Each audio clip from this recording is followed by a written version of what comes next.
Bismillahirrahmanirrahim. Assalamualaikum warahmatullahi wabarakatuh. Waalaikumsalam warahmatullahi wabarakatuh. Alhamdulillah kita jumpa lagi Bang untuk membahas hal-hal yang terkait dengan kondisi terkini negeri ini. Siap. Iya. Oke, siap ya Bang.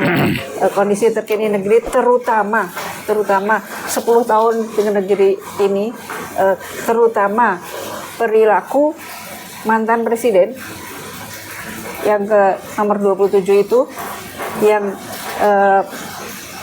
punya andil selama 10 tahun, ya, punya andil setelah 10 tahun dan hasilnya sekarang antara lain berupa kerusakan yang terjadi di negeri ini.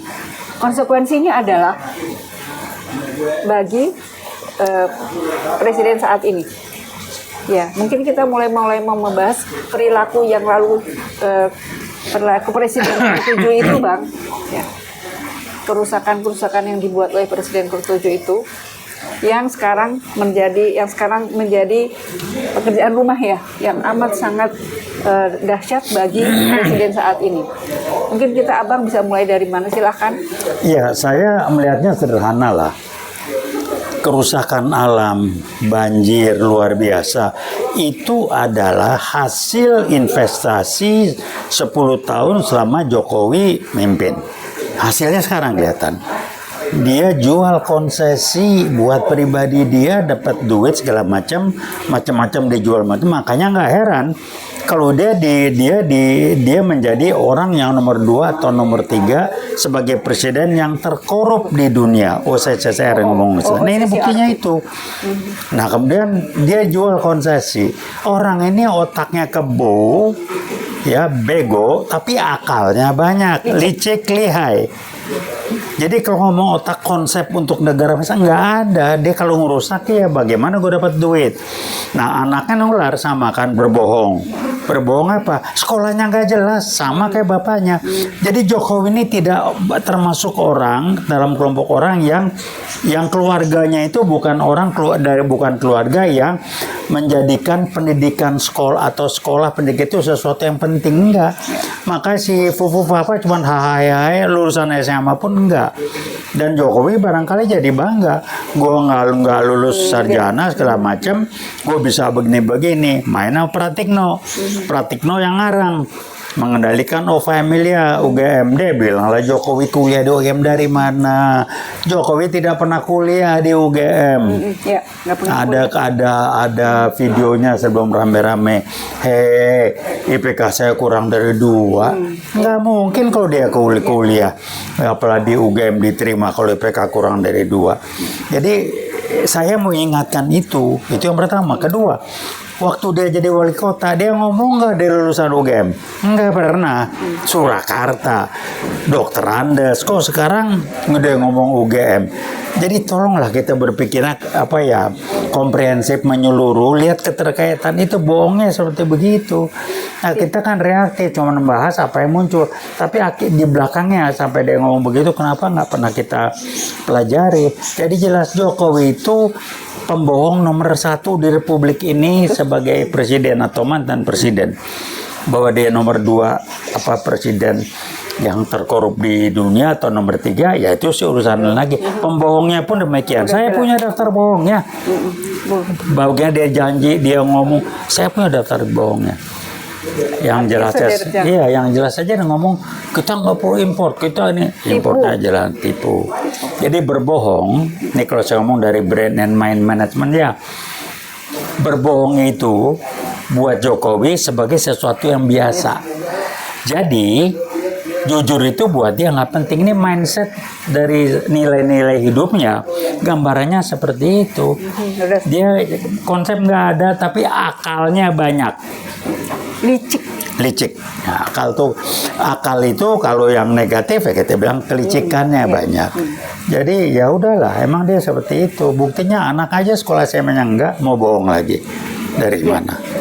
Sekarang keluarganya ramai kan dibahas. Dia siapa ibunya, siapa ininya, silakan aja. Ya, artinya balik lagi itu tadi ya, kelicikan yang konsekuensinya itu seperti sekarang terjadi kerusakan hutan dan sebagainya. Ya, dan kelicikan itu terus saja diupayakan ditutup-tutupi gitu ya. Iya, ini kan bukti hasil paparan riset yang saya bilang November 2015, teman saya itu mengatakan Jokowi ini PKI gaya baru, ada PKI gaya baru, dia mengendalikan polisi, Sigit kelakuannya kayak apa sebagai Kapolri, kemudian dia mengendalikan DPR nggak berbunyi. Jadi kalau bilang bubarin aja DPR. Nah, Kapolri coba Sigit berapa tahun dia jadi Kapolri. Jokowi saya begitu kenapa? Karena Kapolrinya memang orangnya dia. Sigit itu kan, aduh, udahlah susah saya ngomongkan. Iya, ya, jadi ini kerusakan di beberapa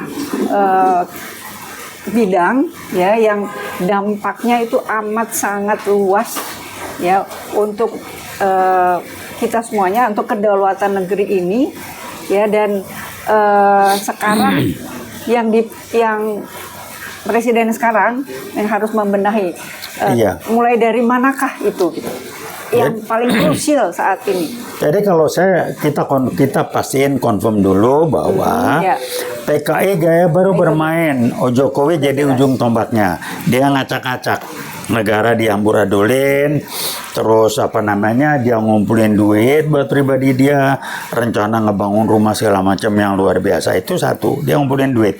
Dia mentalitas kere munggah balik. Itu dulu, jadi duit buatnya paling penting. Kedua, soal sekolah nggak penting, karena buat dia gua nggak sekolah aja bisa. Buat apa gua sekolah? Dia bohong pula kan. Pratikno bermain, itu gua nggak tahu tuh bekas profesor doktor dari Jamada bikin malu kampusnya aja.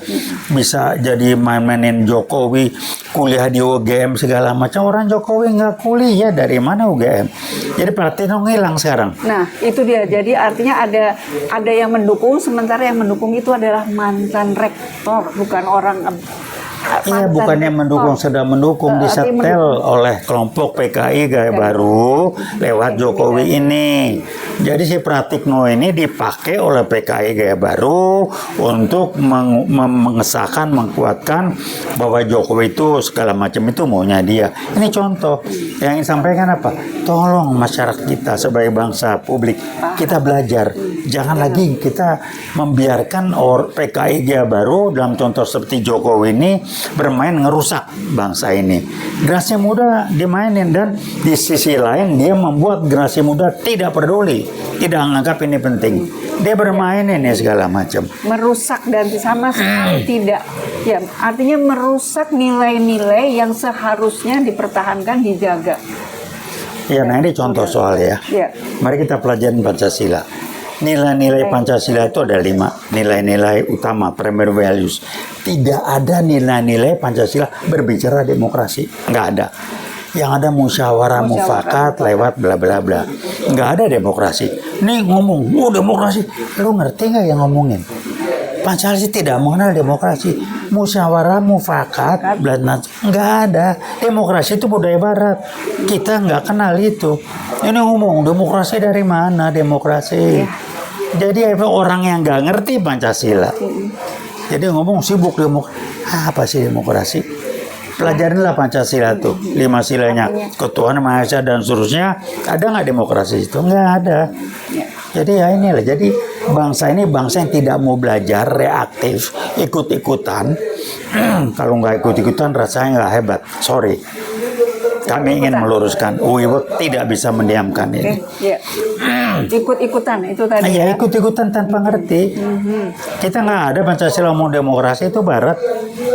Budaya Pancasila mana ada demokrasi? Artinya bukan satu suara satu orang satu suara, itu berarti kan menyamaratakan ya. Sementara orang itu punya kualitas yang berbeda. Iya. Demokrasi itu asumsinya semua orang punya hak, kapasitasnya sama. Jadi pegangannya orang yang mayoritas pasti yang betul. Ini kok udah ngawur, dan itu bukan budaya kita. Ini ngomong, kita harus demokrasi. Gue bilang, nih orang belajar nggak sih? Jadi ngebacot aja, capek juga lama-lama. Kita ngomong bebe nggak nempel-nempel di otaknya. Dia Ya. dipakai untuk memakai gaya baru dengan demokrasi. Belajar Pancasila dari Ketua Nama Esa dan segala macam. Ada nggak demokrasi? Ya. Pelajari Pancasila itu luar biasa isinya, Artinya pegangannya. falsafah negara yang sudah teruji ya. Iya, itu dasar fondasi negara itu Pancasila. Ini kok ngomong demokrasi ini ke bawah-bawah ini Sudah apa makin sih? lama makin jauh ya Bang. Makin jauh makin nggak ngerti. Dan itu emang dibelokin dari ke sana. Itu lagi-lagi balik lagi itu upaya untuk membalikkan membalikkan fakta. Membalikkan fakta. Menghilangkan jati Nah, diri ya. kita sebagai bangsa Menghilangkan. dengan Pancasila sebagai landasan Landasan. atau fondasi bangsa. Itu yang mau dirusak. Nggak ada. Dan secara bertahap sudah tampak Iya, dampaknya konsekuensinya. betul. Konsekuensinya Konsekuensinya udah kelihatan. Hutan dirusak, ini dirusak, DPR kayak begitu. Pendidikan anak-anak kita sudah jauh dari nilai-nilai. Nah, ini ngomong MBG nih ya, makan bergizi gratis. Itu konsepnya konsep nggak benar. Konsep reaktif. Ngasih makan, yang dibutuhin bangsa ini, yang bawah itu bukan dikasih makan tiap hari. Mau berapa juta orang dikasih makan tiap hari? Janganlah, itu berpikir reaktif. Tolonglah, sumber masalahnya bukan dikasih makan MBG gratis. Ditingkatkan pendidikan, disiapin sekolah begini, sistemnya dibangun. Ini kok kasih makan gratis, mau instan. Waduh, bangun instan nggak ada. Atau orang tuanya juga diberi kekuatan finansial yang lebih mantap gitu loh Bang. Iya, harusnya itu, Jadi bukan dikasih bisa- makan gratis. Berapa ribu orang sih? Terus yang butuh berapa juta? Mau dikasih makan berapa juta? Kalau toh mampu, nggak bener. Itu memperbaiki secara instan. Jadi reaktif, bukan sumbernya yang dibenahin, tapi reaktif. Jadi berhentilah ngomong makan gratis bergizi itu, berhentilah. Jadi itu nggak- itu programnya kalau jangka pendek untuk shock terapi oke. Tapi kalau ini jadiin program nasional makan bergizi gratis, gua nggak tahu dia belajar dari mana itu. Suruh ketemu kita lah. Mari kita ngomong konsep manajemennya. Ya. Belajar dari mana dia kasih makan gratis. Ya itu, jadi sebetulnya itu tadi ya sumber masalahnya sebetulnya masalah finansial masing-masing keluarga ya. Iya, jadi ekonominya dibenahin, Ekonomi pendidikan dibenahin. ini, Artinya- gaji PNS nih saya lihat baca di medsos ya. Menku sekarang Pak Purbaya itu mau ngebenahin gaji pensiun PNS. Itu yang mesti dibenahin TNI Pensiun Polri. PNS, TNI. Kalau gaji, Masya Allah, kalau gaji golongan 4 SK cuma 4,5 juta, 5 juta. Kalau nggak malingnya bagaimana orang? Nggak. Mana bisa cukup? Kalau nggak maling duit, maling jabatan, maling waktu. Orang nggak mungkin. Itu benahin dulu, Purbaya ngebenahin itu. Nah, itu- Tidak insan. Ya. Itu kan mikirnya. Nah, kenapa? Nah, ini kan apa yang disampaikan Purbaya itu sudah di-approve oleh Prabowo. Jadi apa yang Purbaya lakukan itu yang Prabowo inginkan. Jadi ya itu yang dilakukan. Dan Purbaya orang yang tepat kan Obah ini. Ada satu lagi Menteri Pertanian ya. Pertanian, Amran. Itu ada 2 orang. Bergeraklah. Benahin Republik nih. Itu pola pikir insan Jokowi yang rusak itu udah berhentilah. Tinggalin, jangan dipakai lagi. Ya mudah-mudahan PKI baru ngerusaknya bukan main, dibiarin. ya itulah ini memang Itulah. itu Ya, memang tujuannya kan. tujuannya memang itu merusak gitu ya. Iya, kenapa? Supaya kita ini lemah dan asing bisa mengoptimalkan pemanfaatan sumber daya dengan murah. Ya. Jadi sama dengan menjajah, Ya, sama dua menjual. menjual Jadi itu kedaulatan. tenaga asing dari saya baca di medsos, Masya Allah, di Morowali ratusan tenaga kerja dari Cina masuknya bagaimana sih? Dan itu mereka sudah punya area sendiri. Iya, dan komunitas. LBP kuncinya. Jadi yang rusaknya 2 orang. Kalau mau diajar, LBP dan Jokowi itu biang keroknya 2 ini. Singkirin 2 orang itu. Baru anak buahnya nggak beres dibenahin. Nah, Prabowo harus tegas, jangan enak-enakan lah ya. Ya, tapi kelihatannya masih panjang nih kelihatannya. Yang nggak enakannya itu kelihatannya muncul itu Bang kelihatannya. Oke, siaplah untuk terjun ke lapangan. Bisa. Kasih tahu kita turun. Amin. Ini jaket kuning nunggu. Teman-teman di kampus nunggu aja nih kapan bergerak. Ya, oke. Mudah-mudahan Bang ada saat yang tepat, strategi yang jitu ya untuk bisa bergerak bersama dan ya berusaha tadi ya mendobrak Iya. mendobrak dan menggugah Presiden saat ini Iya. untuk membenahi sesuai membenahi mulai dari gitu ya, mulai dari yang paling sederhana kali ya, mulai dari tadi itu ya, yang pendidikan, mulai dari tidak mengembalikan nilai-nilai Ya, jadi Pancasila. bebenah dari sumber masalahnya, bukan reaktif, mengatasi simptom atau simptomatis, bukan. Sumber masalahnya benahin. Bahwa harus ada shock sekali-sekali yang instan boleh, Shock terapi. makan bergizi itu boleh. Tapi itu jangan jadi acuan gitu loh. Oke. Nah, Uyewot siap untuk bantu, kita nunggu kabar aja. Jaket kuning nunggu, kampus akan bergerak. Begitu diberitahukan jaket kuning akan turun 6566 kita bergerak. Dengan Pak Harto kita munculkan PKI yang muncul dengan G30S. Sekarang PKI gaya baru yang nyusup tidak muncul dengan wajah PKI-nya. Nyusupnya kemana-mana, Bang. Kemana-mana, merusak. Ya, ke pendidikan udah jelas. Udah jelas kacau. Udah jelas. Betul. Pendidikan udah jelas. Apalagi konsep pendidikannya Nadiem Iya. Makarim itu udah jelas. Kita sebut namanya aja PWILS itu PKI itu PKI gaya baru itu. Ya, itulah gambarannya dan itulah tantangan di depan. Perjuangan masih panjang, maka dengan Bismillahirrahmanirrahim mudah-mudahan kita tetap bisa mempertahankan nilai-nilai UI ya, Veritas, Probitas dan Justisia ya, untuk bisa mengembalikan ya, Pak ya. Iya, UI Mengembalikan- siap, jaket kuning siap turun. Kalau diperlukan, saya tinggal kontak ke kampus-kampus teman-teman, mereka akan turun 65, kita bergerak menjadi ujung tombak untuk membenahi PKI G30 waktu itu, sekarang PKI gaya baru kita benahin. Itu Oke, aja ya. lah. Bismillahirrahmanirrahim. Mudah-mudahan kita semuanya bisa mewujudkan perjuangan ini dengan terus menerus ya, arti tanpa kata lelah untuk terus berjuang. Amin, amin ya Rabbil Alamin. Bismillah. Veritas, Probitas, Justisia.